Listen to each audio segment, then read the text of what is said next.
असम में पीएम मोदी ने जनसभा को संबोधित किया। इस दौरान उन्होंने कांग्रेस पर निशाना साधते हुए कहा कि चाय के बागानों में काम करने वाले हमारे भाई बहनों पर कभी भी ध्यान नहीं दिया गया। असम के लोगों को इन लोगों से सावधान रहने की जरूरत है। एक चाय वाला आपके दर्द को नहीं समझेगा तो कौन समझेगा।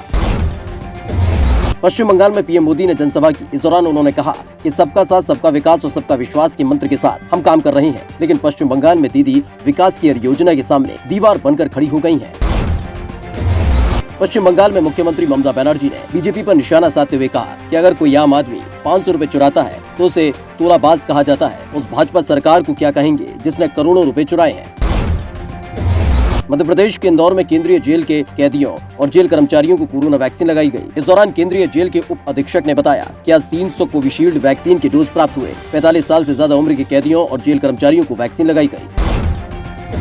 गोरखपुर में सीएम योगी आदित्यनाथ ने नाथ पंथ का वैश्विक प्रत्यय विषय पर आयोजित अंतर्राष्ट्रीय संगोष्ठी सह वेबिनार में हिस्सा लिया और प्रदर्शनी का दौरा किया।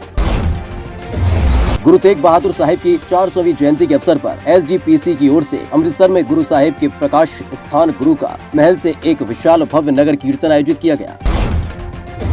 दिल्ली में कोरोना के मामलों में बढ़ोतरी के बावजूद बड़ी तादाद में लोग ओखला सब्जी मंडी में खरीदारी करने पहुंचे। इस दौरान लोग बिना मास्क और सामाजिक दूरी का उल्लंघन करते नजर आए।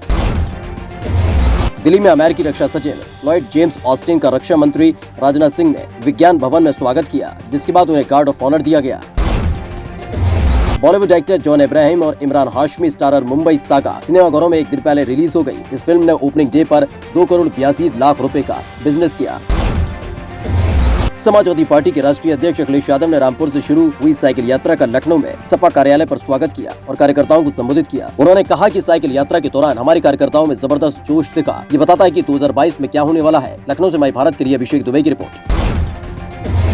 लखनऊ की मड़ियाओं पुलिस ने अवैध असला फैक्ट्री का भंडाफोड़ करते हुए 2 लोगों को गिरफ्तार कर लिया। पुलिस ने मौके से 5 अवैध असला समेत असला बनाने के उपकरण बरामद किए। वहीं दबिश के दौरान एक शख्स भागने में कामयाब रहा। लखनऊ से माई भारत के लिए अनुभव कुशवाहा की रिपोर्ट। लखनऊ में वकील की मौत के मामले में अधिवक्ताओं ने जमकर हंगामा किया। इस दौरान पुलिस और वकीलों के बीच झड़प हो गई। वकील के परिजनों ने 25 लाख रुपए आर्थिक मदद की मांग की। इसके अलावा जिलाधिकारी को भी हटाने की मांग की। लखनऊ से माई भारत के लिए अभिषेक दुबे की रिपोर्ट। मुरादाबाद में आम आदमी पार्टी ने प्रेस कॉन्फ्रेंस की। इस दौरान पिछड़ा वर्ग के प्रदेश अध्यक्ष ने राम मंदिर का मुद्दा छेड़ते हुए कहा कि कुछ लोग उनसे भी चंदा मांगने आए थे, लेकिन उन्होंने नहीं दिया। उन्होंने कहा कि कोई जबरदस्ती चंदा उगाही नहीं कर सकता। मुरादाबाद से माई भारत के लिए सरफराज सैफी की रिपोर्ट। पीलीभीत में हर्ष फायरिंग के मामले में बीजेपी नेता पर मुकदमा दर्ज कर लिया गया है। आपको बता दें कि अमरिया थाना क्षेत्र में कार्यक्रम के दौरान बीजेपी के अल्पसंख्यक मोर्चा के जिला महामंत्री और बड़ेपुर गांव के प्रधान पति सर्वजीत सिंह ने डीजे की धुन पर डांस करते हुए फायरिंग की थी, जिसको गंभीरता से लेते हुए पुलिस ने मामले में कार्रवाई की है। पीलीभीत से माई भारत के लिए ऋतिक द्विवेदी की रिपोर्ट। गोरखपुर के राजघाट थाना क्षेत्र में पुलिस और आबकारी विभाग ने अवैध शराब पर कार्रवाई करते हुए हजारों लीटर कच्ची शराब को नष्ट कर दिया, जबकि करीब 20 भट्टियों को भी नष्ट कर दिया गया है। वहीं मौके से पुलिस ने एक व्यक्ति को गिरफ्तार किया है। गोरखपुर से माई भारत के लिए सचिन यादव की रिपोर्ट। सहारनपुर में पुलिस ने अवैध वसूली कर रहे फर्जी दरोगा को गिरफ्तार कर लिया। आरोपी के पास से पुलिस की फर्जी आईडी, वर्दी और एक बाइक बरामद हुई। वहीं पुलिस ने आरोपी के खिलाफ कार्रवाई करते हुए उसे जेल भेज दिया। सहारनपुर से माई भारत के लिए मुकेश गिरी की रिपोर्ट।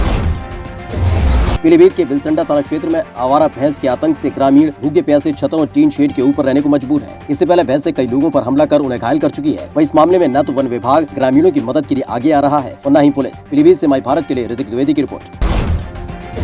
हरदोई में प्रधानी चुनाव में प्रधान प्रत्याशी पत्नी का चुनाव प्रचार प्रसार कर रहे एक व्यक्ति की करंट लगने से मौत हो गई, जिसके बाद से घर में कोहराम मच गया। हरदोई से माई भारत के लिए शुभम वाजपेयी की रिपोर्ट। अमरोहा के हसनपुर थाना क्षेत्र में चेकिंग के दौरान पुलिस ने 3 तस्करों को गिरफ्तार कर लिया है। पुलिस ने पकड़े गए तस्करों के पास से 3 करोड़ का गांजा बरामद किया। अमरोहा से माई भारत के लिए नदीम अहमद की रिपोर्ट। महाराजगंज के नौतनवा इलाके में बढ़ती चोरी की वारदातों को लेकर व्यापार प्रतिनिधि मंडल ने कड़ी नाराजगी जाहिर की। इसके साथ ही व्यापारियों ने चेतावनी भी दी है और कहा कि अगर पुलिस चोर को पकड़ने में कामयाब नहीं हुई तो सभी व्यापारी धरने के लिए मजबूर हो जाएंगे। महाराजगंज से माई भारत के लिए अभिषेक अग्रहरी की रिपोर्ट। लालकुआं में कांग्रेस एससी विभाग की बैठक आयोजित की गई। इस बैठक में कांग्रेस एससी विभाग के जिलाध्यक्ष इंद्रपाल आर्य का कार्यकर्ताओं ने फूल माला पहनाकर भव्य स्वागत किया। इस दौरान उन्होंने कार्यकर्ताओं से 2022 के विधानसभा चुनाव में जुटने की अपील की। लालकुआं से माई भारत के लिए मुकेश कुमार की रिपोर्ट। हल्द्वानी तहसील में इंदिरा नगर के दर्जनों लोगों ने तहसीलदार को ज्ञापन देते हुए ई डिस्ट्रिक्ट केंद्र में पर्याप्त स्टाफ तैनात कराने की मांग की। इस दौरान लोगों ने तहसील में गंदगी, पीने के पानी और शौचालय की व्यवस्था को भी दुरुस्त कराने की मांग की। हल्द्वानी से माई भारत के लिए मुकेश कुमार की रिपोर्ट।